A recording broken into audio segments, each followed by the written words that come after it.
what happens to the souls of those that die before they reach the age of puberty? Well, in terms of ruh,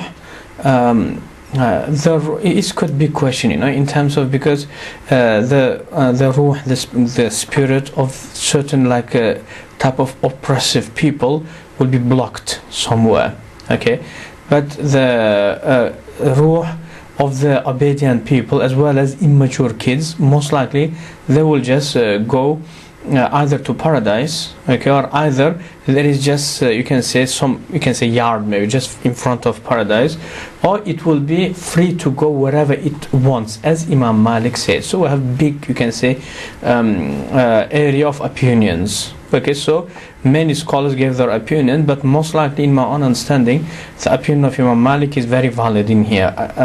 So he said that after death, the ruhs of the people will be free.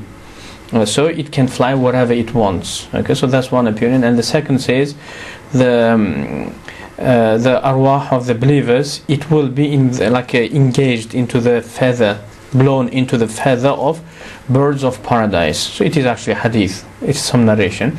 And there is another narration which says that the ruh, the spirits of the believers, it will be just enjoying in front of the paradise. There is some yard, something you can say.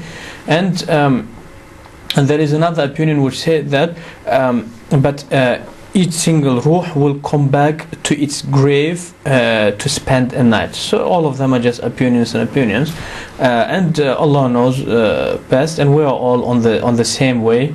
So after the death, if you ask me, I will let you know, inshallah.